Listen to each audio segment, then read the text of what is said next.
శ్రోతలకు నమస్కారం. పురాణ పురుషుడు కార్యక్రమమునకు స్వాగతము. కాశీరాజు దివోదాసుని పుత్రికలు అంబిక, అంబాలిక. వారి సోదరుడు మైత్రేయుడు రాజ్యమును అంగీకరింపక తపోవనములకు వెళ్ళి అభిమాన సోదరుడు అనమిత్రుడు కాశీకి రాజయ్యాడు. మైత్రేయుడు రాజ్యము అంగీకరించకపోవటం వలన అతని సోదరుడు అనమిత్రుడు కాశీకి రాజయ్యాడు. అతని పుత్రికయగు నందినిని వివాహమాడిన స్వల్గుడు యదువంశములోని కుటుంబముల వారికి పూజనీయుడై గురుస్థానమును వహించాడు. మధురా పట్టణమున ఈశాన్య భాగమున యమునా తీరమందలి అర్ధయోజనము భూమిని వసుదేవుడు స్వల్గునకు తపోవనముగా దానము చేశాడు. అటుపైన ఉగ్రసేనునకు మధురా రాజ్యమును ధారాదత్తము చేశాడు. తాను గ్రామ సంపదను పునరుద్ధరించుటకై బద్ధకంకణుడై తన ఉద్యమమును స్వల్గుని తపోవనమునందే ప్రారంభం చేశాడు. కొన్ని కర్షకుల కుటుంబములను, వైశ్య కుటుంబములను చేరదీసి మొదటి వ్రజగణమును నందగోపుని సహాయముతో ఆ తపోవనముననే స్థిరపరిచి యజ్ఞార్థ కర్మమును ఆరంభించాడు. యమునా కూలము దాకా వ్యాపించిన క్షేత్రములను నీటి పారుదలతో సుక్షేత్రము చేసి సకల సస్యములకు అంకురారోపణము చేశాడు. సగము భూమి సస్య సంపదకు, అందు అర్ధము అనగా సగభాగము గోసేవకు, క్షీరవృద్ధికి వినియోగము చేసి 10 సంవత్సరముల తరువాత నందగోపుని కొనిపోయి గోవర్ధన పర్వత సమీపమున వ్రజమను గ్రామమును నిర్మించి దానికి ప్రభువుగా నిలిపి తాను దేశ సంచారము చేస్తూ ఉండేవాడు. స్వల్గుడు నందినీదేవియు సంవత్సర పురుషుని మేఘాధిపతి అయిన ఇంద్రునిగా ఇంద్రరుక్కులతో ఆరాధించేవారు. ఋభువులనబడు ఋతువులకు అధిదేవతలను కృషి యజ్ఞముచే సంతుష్టులను చేసి సర్వ ఋతువాసయోగ్యముగా క్షేత్రమును యజ్ఞార్థమైన కృషికర్మతో ఆరాధించారు. ఇంద్రుడు స్వల్గునకు ప్రసన్నుడై అతడున్న చోట సకాల వర్షములుండునట్లు వరమిచ్చాడు. స్వల్గునకు నందినీదేవి యందు జన్మించిన కుమారుడే అక్రూరుడు. అక్రూరుని జన్మదినము చైత్ర శుద్ధ పాడ్యమి అగుటచే అతనిని సంవత్సర పురుషుడైన నారాయణుని అంశగా అభిమానించి అల్లారు ముద్దుగా పెంచారు. చిన్నతనమునందే నారాయణ అష్టాక్షరీ మంత్రమునిచ్చి ఉపనయనానంతరము గాయత్రిని ఉపదేశించారు. గాయత్రికి విశ్వామిత్రుడు ఋషి అని గ్రహించిన అక్రూరుడు గాయత్రీ మంత్రమును ఉపాసించుటకు అంగీకరించలేదు. విశ్వామిత్రుడును వాని గోత్రోద్భవులైన కౌశికులను అధర్వణాభిచార పరులని నిందించాడు. చండ కౌశికుని కూడా అతడు కాపాలికుని క్రిందనే లెక్కకట్టాడు.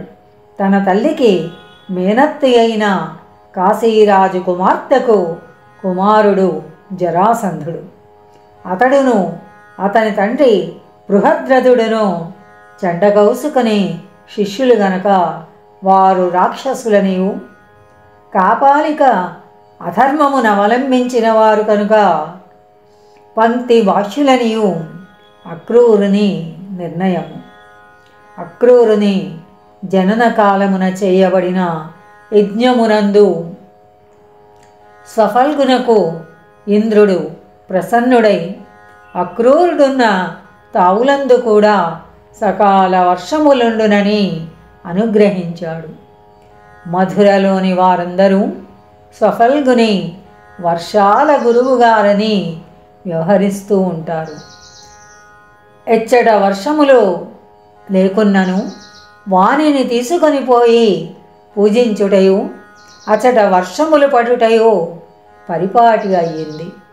ఆ కీర్తి అక్రూరునకు కూడా సంక్రమించింది. గాయత్రీ మంత్రమును అనుష్ఠించుటకు నిరాకరించిన అక్రూరుని బ్రతిమాలి తండ్రి ఎట్టకేలకు అంగీకరింపచేశాడు. అయినను తన నిత్యానుష్ఠానమున విశ్వామిత్ర ఋషిని స్మరింపనని అక్రూరుడు పట్టుపట్టాడు. అట్లయినచో విశ్వామిత్రుని మూలపురుషుడు గాయత్రికి యుగాంతరద్రష్టాయగు సాంఖ్యాయన మహర్షి నామమును స్మరింపుమనగా అంగీకరించాడు.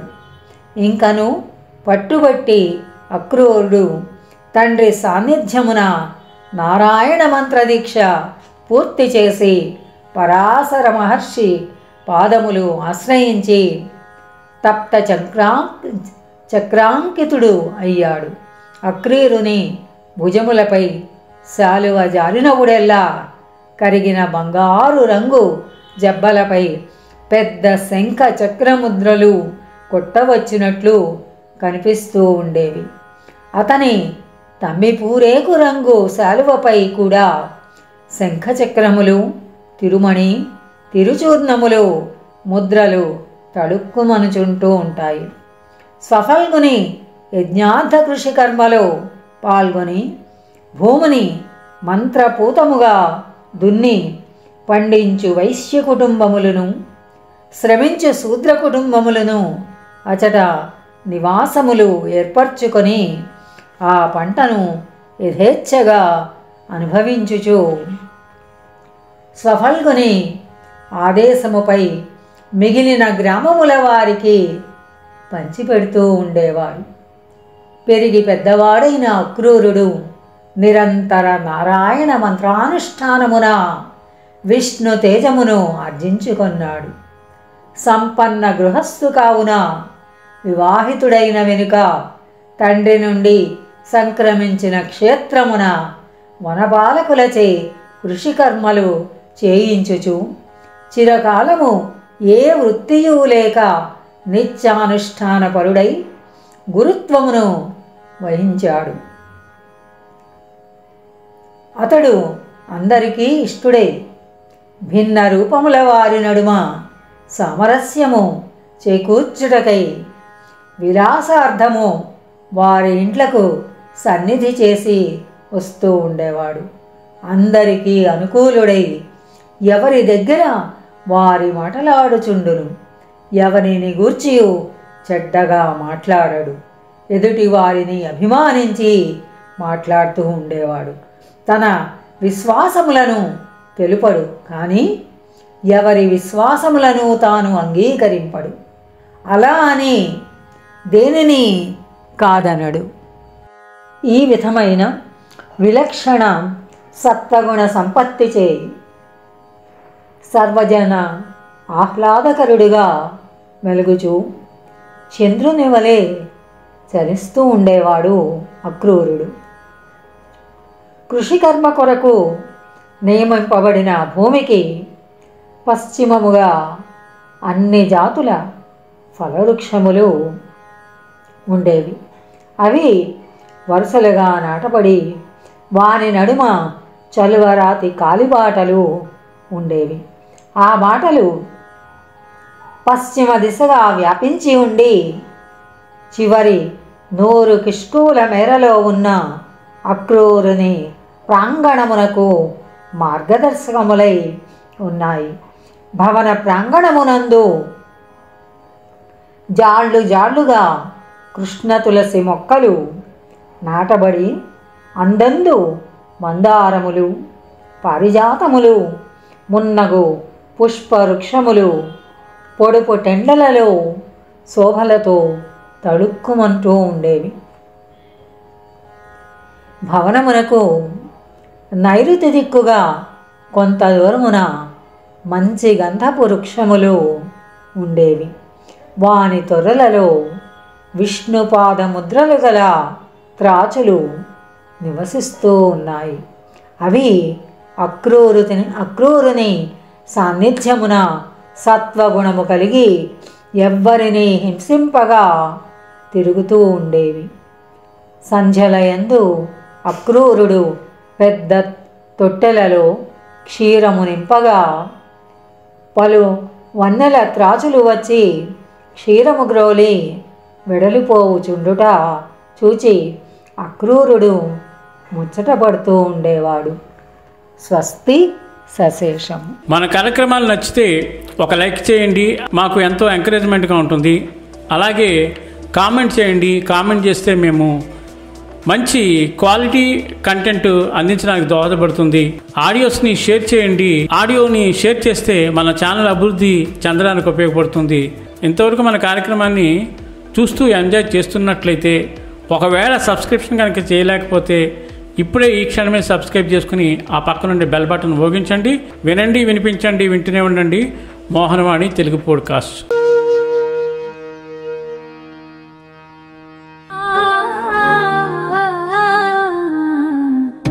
మోహనవాణి.